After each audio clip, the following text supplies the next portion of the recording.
नमस्कार दोस्तों, हमारी YouTube चैनल स्टडी विद शक्ति में आपका स्वागत है। और मैंने जो हमारी पिछली क्लास थी उसमें बता दिया था कि संज्ञा किसे कहते हैं, और संज्ञा के साथ साथ ही बताया था मैंने कि जो हमारे पूरे विश्व में किसी व्यक्ति या वस्तु का नाम है वो संज्ञा कहलाता है। और ये भी बताया था कि जो हमारी संज्ञा है वो मुख्यतः रूप से 5 प्रकार की होती है, और संज्ञा का शाब्दिक अर्थ होता है नाम। और साथ ही साथ हम जो पिछली क्लासें हमारी पढ़ चुके हैं उसमें देख रहा था हमने कि जो हमारी व्यक्तिवाचक संज्ञा है वो क्या होती है और जातिवाचक संज्ञा है वो क्या होती है। और आज हम देखेंगे द्रव्यवाचक संज्ञा। और जो हमारी वीडियो पर नए आए हैं मैं उनके लिए बता दूं कि हमारे चैनल को सब्सक्राइब कर लें, ठीक है, और लाइक करें और शेयर करें, ताकि आपके साथ साथ जो तैयारी कर रहे हैं उन्हें भी बेनिफिट हो। और मैं आपके जो एसआई की तैयारी कर रहे हैं उनके बारे में बता दूं। जो एसआई की तैयारी कर रहे हैं उनका पेपर अगस्त या फिर जुलाई में हो सकता है, ठीक है। अपनी तैयारी से ना भागें और मेहनत करें। देखते हैं द्रव्यवाचक संज्ञा क्या है। मैंने आपको बताया था जो हमारी संज्ञा है उसका शाब्दिक अर्थ होता है नाम। संसार में कोई भी व्यक्ति या वस्तु या स्थान है, यदि उसका कोई नाम दिया गया है तो वही क्या कहलाती है, संज्ञा कहलाती है। और संज्ञा जो है वो 5 प्रकार की होती है। संज्ञा कितने प्रकार की होती है? मुख्यतः रूप से 5 प्रकार की होती है, लेकिन व्युत्पत्ति के आधार पर आपसे पूछे तो व्युत्पत्ति के आधार पर 3 प्रकार की होती है। कहीं पर यदि आपसे व्युत्पत्ति के भेद पूछे जाएं, आपसे दिया गया है व्युत्पत्ति और व्युत्पत्ति के भेद पूछे जाएं तो हमेशा 3 होते हैं, लेकिन कहीं कहीं पर अलग अलग मान लिए जाते हैं, ठीक है। व्युत्पत्ति, रचना या बनावट के आधार पर हमेशा 3 ही भेद होते हैं। जैसे कि आपसे पूछ ले व्युत्पत्ति के आधार पर शब्द कितने प्रकार के होते हैं, तो 3, रूढ़ यौगिक और योग रूढ़। व्युत्पत्ति, रचना या बनावट के आधार पर वाक्य पूछ ले तो भी 3 होते हैं, लेकिन वहाँ पर अलग हो जाते हैं, जैसे कि सरल वाक्य, संयुक्त वाक्य और मिश्रित वाक्य, लेकिन होते 3 ही भेद हैं। आज हम बात करेंगे द्रव्यवाचक संज्ञा की, ठीक है। द्रव्यवाचक संज्ञा होती क्या है? कोई व्यक्ति या तो ये सोच रहा है कि यहाँ पर द्रव आया है, तो मैं आपसे बता दूं भैया कि यहाँ पर केवल द्रव से ही मतलब नहीं है, ठीक है। यानी ऐसा नहीं है कि द्रव से ही मतलब हो। मैं आपको बता दूं कोई भी वस्तु या पदार्थ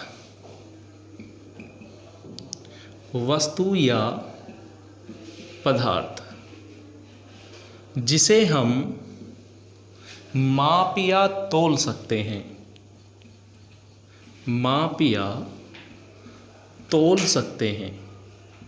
या फिर तरल पदार्थ में पा सकते हैं, वही क्या कहलाता है? द्रव्यवाचक संज्ञा कहलाता है। मैं आपसे बता दूं कि वे पदार्थ या वस्तु जिसे हम माप या तोल सकते हैं वही क्या कहलाता है? द्रव्यवाचक संज्ञा कहलाता है। लेकिन उसकी किस्में नहीं पाई जानी चाहिए। जैसे कि हमारी मिर्चें हैं, मिर्च को हम माप या तोल करके बेचते हैं, लेकिन उसकी किस्में पाई जाती हैं, तो इसलिए उसे किस में रखा जाता है? जातिवाचक संज्ञा में रखा जाता है, ठीक है। जैसे कि हल्दी है, ठीक है, उसकी किस्में पाई जाती हैं, उसे भी इसलिए किस में रखा जाता है? जातिवाचक में, ठीक है। ऐसा नहीं है कि हर कोई वस्तु या पदार्थ जिसे हम माप या तोल सकते हैं वो किस में रखा जाए? द्रव्यवाचक में रखा जाए। ऐसा नहीं है। जिसकी किस्में पाई जाती हैं, यानी अर्थात वो अलग अलग प्रकार के पाए जाते हैं, तो वो उसका जाति बताती है, और जाति बताने के कारण ही वह जातिवाचक संज्ञा में रखी जाती है। जैसे कि अभी मैंने बताया किसी वस्तु को, यानी वस्तु या पदार्थ जिसे हम माप या तोल सकते हैं उसे द्रव्यवाचक संज्ञा कहते हैं। जैसे कि उदाहरण देख लेते हैं। सोना, सोना क्या है? द्रव्यवाचक संज्ञा है। चांदी है, चांदी क्या है? द्रव्यवाचक संज्ञा है। जैसे कि पानी है, द्रव्यवाचक संज्ञा है। जैसे कि आपसे कह दिया जाए ऊन, क्या है? द्रव्यवाचक संज्ञा है। या आपसे कह दिया जाए चावल, क्या है? द्रव्यवाचक संज्ञा है। लेकिन कभी कभार चावल की जो किस्में पाई जाती हैं उसे जातिवाचक संज्ञा में भी रख दिया जाता है। लेकिन आपको ध्यान रखना है कि ज़्यादातर जो मान्यता दी गई है वो किसे दी गई है? द्रव्यवाचक संज्ञा को दी गई है। जैसे कि लोहा आ जाए, किस में रखा गया है? द्रव्यवाचक संज्ञा में। यानी वे वस्तु या पदार्थ जिसे हम माप या तोल सकते हैं या फिर किसी ना किसी लिक्विड चीज़ में, यानी अर्थात उसे हम तरल अवस्था में पा सकते हैं, वही क्या कहलाता है? द्रव्यवाचक संज्ञा कहलाता है। ठीक है। और द्रव्यवाचक संज्ञा आप समझ गए होंगे कि द्रव्यवाचक संज्ञा किसे कहते हैं। और नंबर 4 भाग है हमारा समूहवाचक संज्ञा। समूहवाचक संज्ञा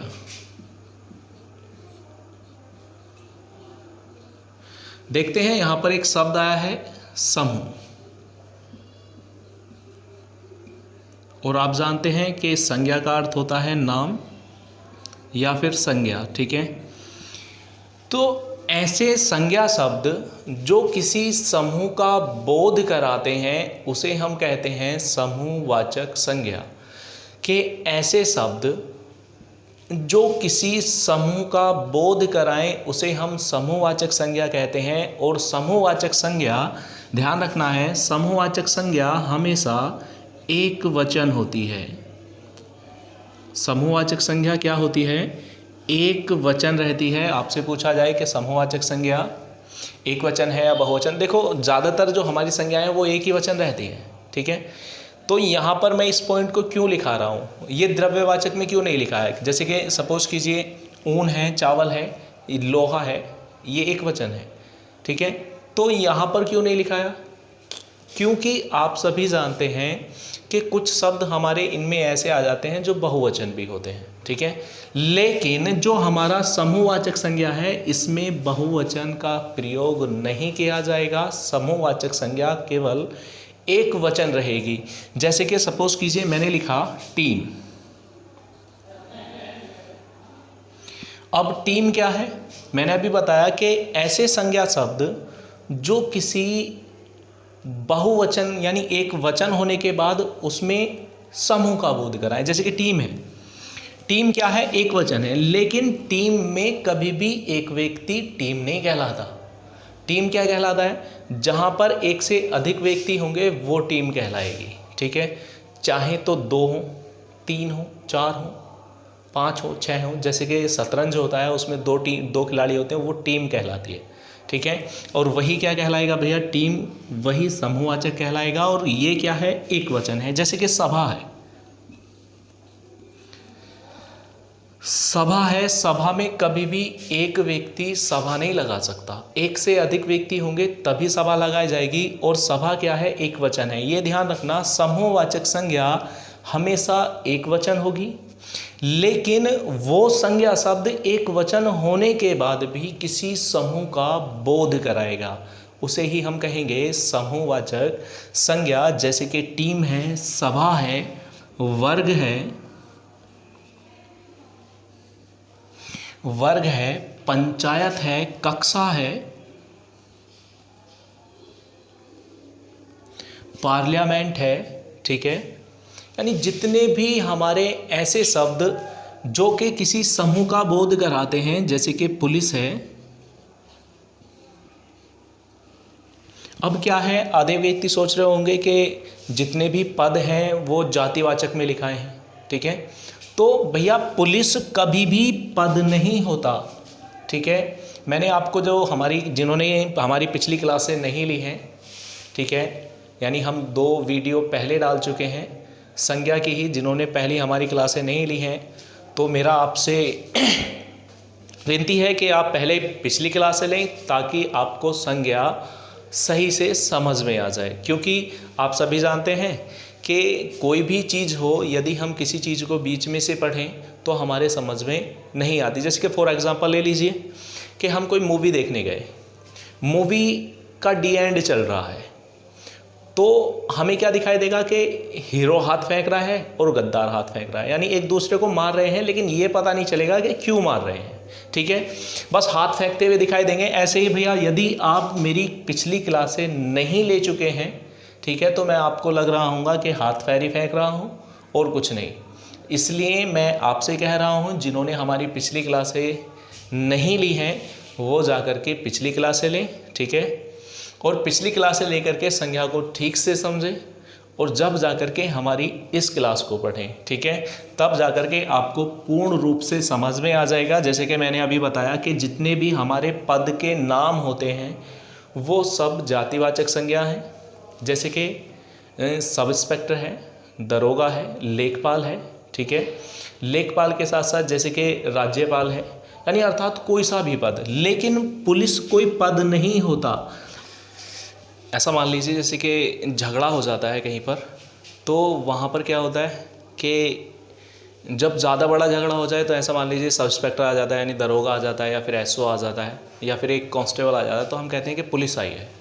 ठीक है, या कभी कभार हम देखते हैं कि एक दरोगा यानी केवल एक कांस्टेबल ही आ जाए तब भी हम कहते हैं एक पुलिस आई है, और केवल एक दरोगा आ जाए तो भी कहते हैं हम पुलिस आई है। तो पुलिस कोई एक पद नहीं होता, पुलिस एक आर्मी होती है, यानी एक संग्रह होता है कि दरोगा को भी हम पुलिस कहते हैं, एक कांस्टेबल को भी पुलिस कहते हैं। ठीक है, लेकिन कभी भी आपने देखा होगा यदि कोई कांस्टेबल है तो हम उसे कभी भी ऐसा ही नहीं कह सकते, यानी दरोगा नहीं कह सकते, कांस्टेबल ही कहेंगे। इसलिए कांस्टेबल एक पद होता है, और पद जितने भी हैं वो सब हम जातिवाचक में पढ़ते हैं। लेकिन पुलिस एक वन मैन आर्मी होती है, यानी एक समूह होता है, यानी एक संग्रह होता है, तो इसलिए इसे हम किस में रखते हैं, समूहवाचक संज्ञा के अंतर्गत रखा जाता है। ठीक है, तो आप समझ गए होंगे कि समूहवाचक संज्ञा हम किसे कहते हैं। ठीक है, और ये याद ध्यान रखना है कि समूहवाचक संज्ञा हमेशा एक वचन होती है। और बात करते हैं नंबर 5, यानी जो हमारी लास्ट संज्ञा है, भाववाचक संज्ञा।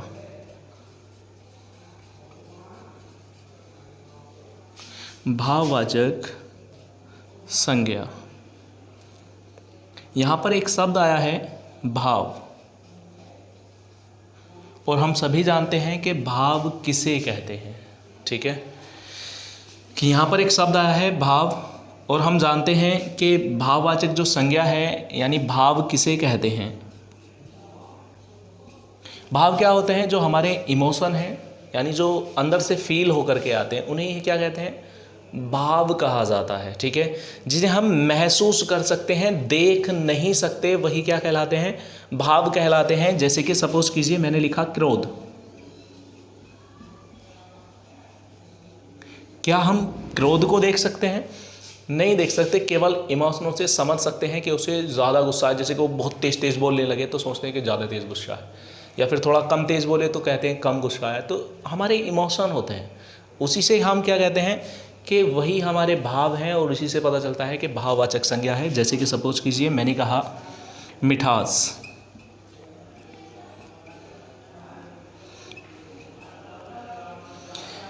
मिठाई आ जाए तो एक जातिवाचक संज्ञा है, लेकिन मिठास एक भाव से प्रयोग की जाती है, यानी मिठास को हम भाव के अकॉर्डिंग प्रयोग करते हैं, और वही क्या कहलाता है, भाववाचक संज्ञा कहलाता है। और मैं यहीं पर बता दूं आपको कि जो हमारी भाववाचक संज्ञा है, भाववाचक संज्ञा में ई, इमा, ता, त्वय, त्वयपन, हट आदि शब्द जोड़ दिए जाएं। ठीक है, यानी किसी भी शब्द में यदि ई, इमा, ता, त्वय, पन, हट आदि शब्द जोड़ दिए जाएं तो वह संज्ञा क्या कहलाती है, भाववाचक संज्ञा कहलाती है। जैसे कि हम बात करते हैं मित्र, और हम सभी जानते हैं कि मित्र में जातिवाचक संज्ञा होती है, क्योंकि मित्र कोई कपटी भी हो सकता है, कोई अच्छा भी हो सकता है, यानी मित्र अलग अलग, यानी मित्र एक जाति बता रहा है, मित्र आस्तीन का सांप भी हो सकता है, कोई अच्छा भी हो सकता है, इसलिए इसमें जातिवाचक संज्ञा है। लेकिन यदि मैं यहाँ पर ता प्रत्यय जोड़ दूं तो मिलकर के बनेगा मित्रता। और हम जानते हैं कि मित्र को तो हम देख सकते हैं लेकिन मित्रता नहीं देखी जा सकती, क्योंकि हमें कोई पता थोड़ी नहीं है कि जो हमारा मित्र है वो आस्तीन का सांप है या क्या है। मित्रता नहीं देखी जा सकती, इसीलिए मित्रता में क्या है, भाववाचक संज्ञा है और मित्र में जातिवाचक संज्ञा है। जैसे कि बात करूं मैं गुरु, और यदि इसमें मैं त्वय प्रत्यय जोड़ दूं तो मिलकर के बनेगा गुरुत्व, और गुरुत्व ही क्या कहलाएगा, भाववाचक संज्ञा कहलाएगा। जैसे कि मैंने कहा बच्चा, और यदि मैं इसमें पन प्रत्यय जोड़ दूं तो यही क्या कहलाएगा, बचपन, और बचपन ही क्या है, भाववाचक संज्ञा है। जैसे कि मैंने कहा दूर, दूर एक अव्यय शब्द है, ठीक है, और यदि मैं इसमें यहाँ पर बड़ी ई प्रत्यय जोड़ दूं तो मिलकर के बनेगा दूरी, और दूरी की क्या कहलाएगी, भाववाचक संज्ञा कहलाएगी। ठीक है, आपको ध्यान रखना है यदि ये प्रत्यय हमारे किसी भी संज्ञा में जोड़ दिए जाएं या फिर किसी भी शब्द में जोड़ दिए जाएं तो वही संज्ञा किसका रूप ले लेती है, भाववाचक संज्ञा का रूप ले लेती है। जैसे कि हरियाली है, ठीक है, हरा हम देख सकते हैं, हरा एक विशेषण शब्द होता है लेकिन उसमें आली यानी प्रत्यय जोड़ दिया जाए तो मिलकर के बनता है हरियाली, और हरियाली हम देख नहीं सकते भैया। ठीक है, इसी वजह से ये क्या कहलाएगा भैया, भाववाचक संज्ञा कहलाएगा। आप इसका स्क्रीनशॉट लीजिए, मिलते हैं अभी। स्क्रीनशॉट ले लिया होगा, मैं इसे रफ कर देता हूँ। और अब देखेंगे हम कि जो हमारी संज्ञाएं हैं उनका रूप कैसे बदला जाता है, यानी हम उन्हें कैसे बदल सकते हैं।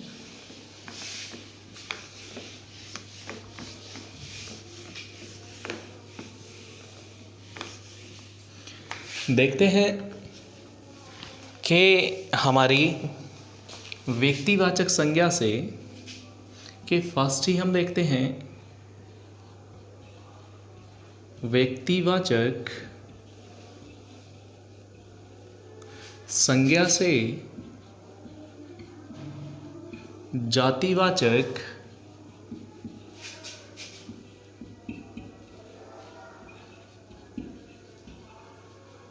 संज्ञा बनाना।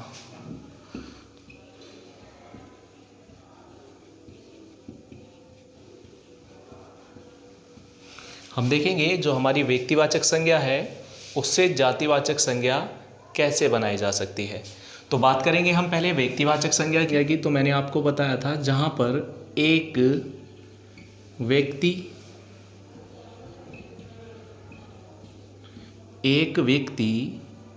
वस्तु, स्थान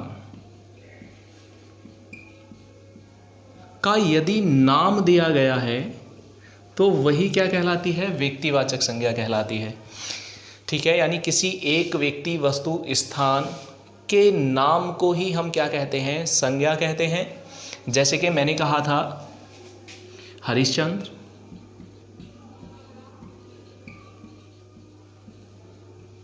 हरिश्चंद्र क्या है, यानी किसी का नाम है, तो यही क्या कहलाएगी, व्यक्तिवाचक संज्ञा कहलाएगी।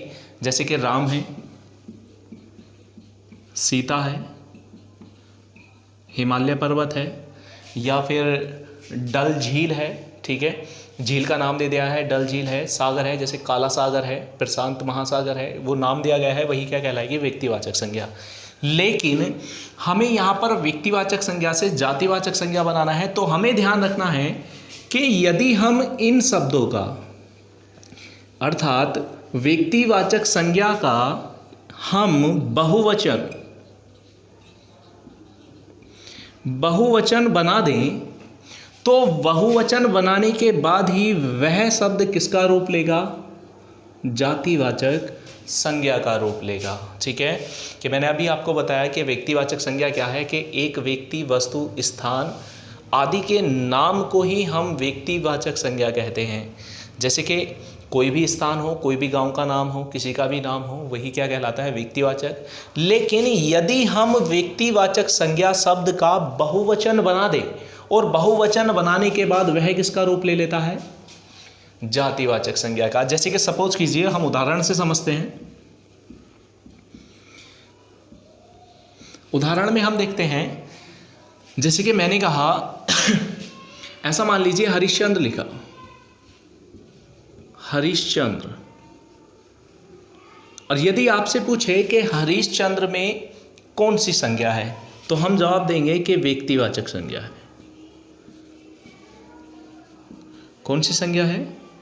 व्यक्तिवाचक संज्ञा है। लेकिन मैंने कहा कि देश में हरिश्चंद्रों की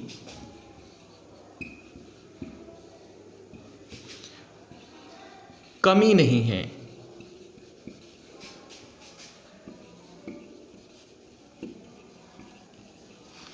देश में हरिश्चंद्रों की कमी नहीं है और आपसे पूछा जाएगा कि हरिश्चंद्रों में कौन सी संज्ञा है। तो ध्यान देंगे, यहाँ पर एक वचन था हरिश्चंद्र, इसी वजह से व्यक्तिवाचक संज्ञा थी, लेकिन हरिश्चंद्र का बहुवचन बना दिया। तो इसका मतलब ये है कि जो हमारे देश में हरिश्चंद्र यानी अर्थात सत्यवादी बहुत हैं, और उसी की वो क्या बता रहा है? जाति बता रहा है। इसीलिए यहाँ पर हरिश्चंद्र क्या कहलाएगा?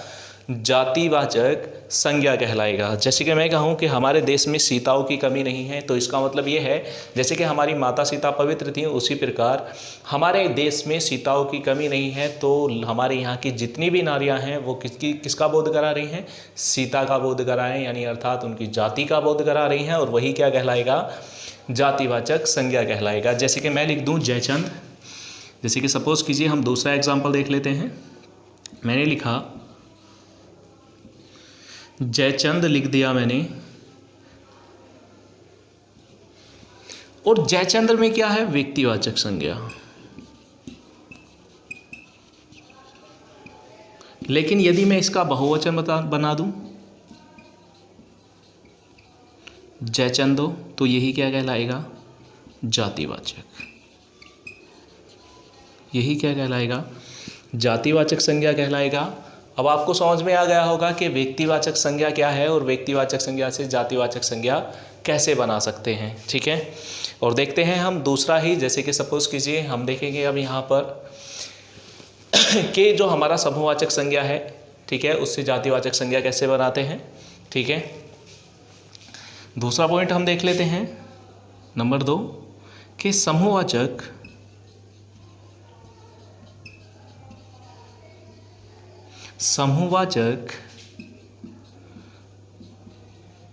संज्ञा से जातिवाचक संज्ञा बनाना, जातिवाचक संज्ञा बनाना।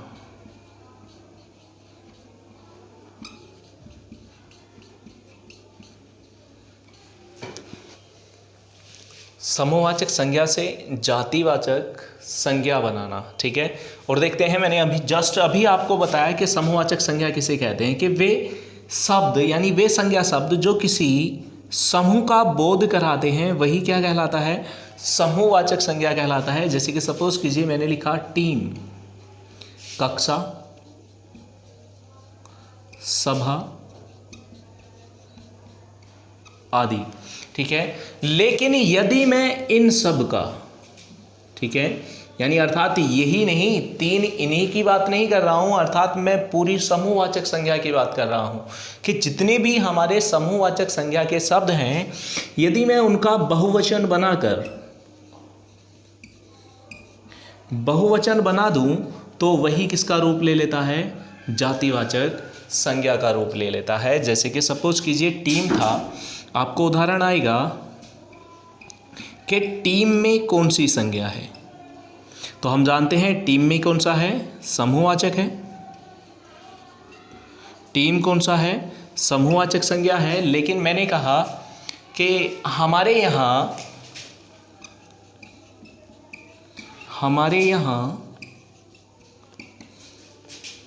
भिन्न प्रकार की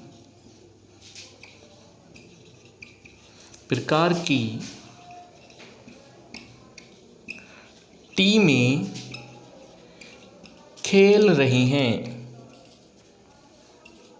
तो मैंने उसका टीम का क्या बना दिया, बहुवचन बना दिया, और यही क्या कहलाएगा, जातिवाचक संज्ञा कहलाएगा। जैसे कि सपोज कीजिए मैंने कक्षा लिखा, कक्षाएं क्या है, एक समूहवाचक संज्ञा है, लेकिन कक्षाएं आ जाए तो क्या कहलाएगा, जातिवाचक कहलाएगा। जैसे सभा है, सभाएं आ जाए तो जातिवाचक कहलाएगा। ठीक है। और इसी के साथ साथ मैं आपको एक बात और बता दूं कि अलग अलग बताने से, यानी जो जितने भी हमारे भाग हैं, ठीक है, कि टोटल जितने भी हमारे भाग हैं, जैसे कि द्रव्यवाचक से जातिवाचक बनाना, ठीक है, भाववाचक से जातिवाचक बनाना, तो मैं उनके बारे में यहीं पर बता देता हूँ कि यदि भी किसी भी संज्ञा शब्द का, कि किसी भी संज्ञा शब्द का, यानी अर्थात कोई सी भी संज्ञा हो, यदि उसका आप बहुवचन बना दें,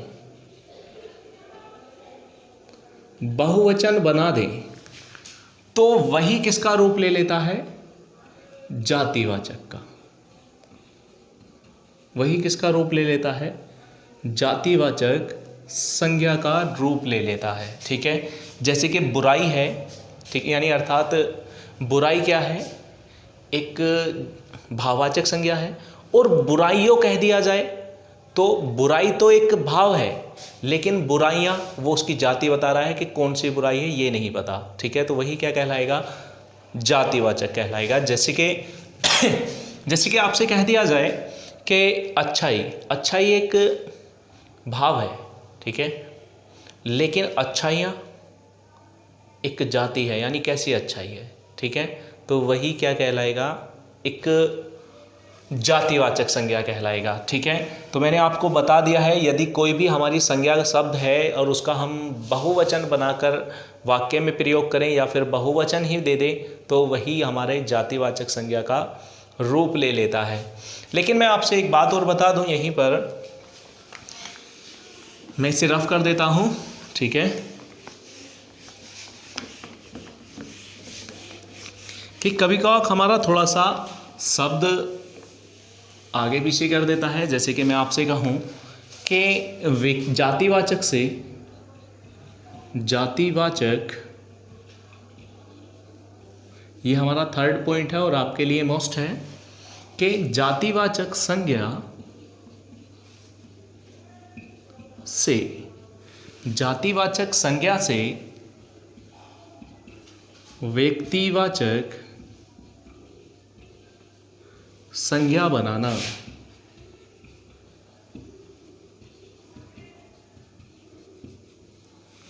कि जातिवाचक से व्यक्तिवाचक कैसे बनेगा, कि जब हम किसी भी जातिवाचक शब्द को केवल एक व्यक्ति बनाकर, यानी एक वस्तु, व्यक्ति या कुछ भी बनाकर, यानी एक का बोध कराने के बाद ही उसे जब हम प्रयोग करते हैं, तो वही क्या कहलाता है, हमारा व्यक्तिवाचक संज्ञा कहलाता है। जैसे कि फॉर एग्जांपल उदाहरण से समझेंगे, मैंने लिखा नेता या फिर नेताजी, तो नेताजी एक जातिवाचक संज्ञा है, यानी अर्थात हमारी सभी नेताओं की जाति बता रहा है। लेकिन यदि मैं इसे वाक्य में प्रयोग कर दूं, जैसे कि वाक्य में प्रयोग करूं, नेताजी ने जय हिंद का नारा दिया।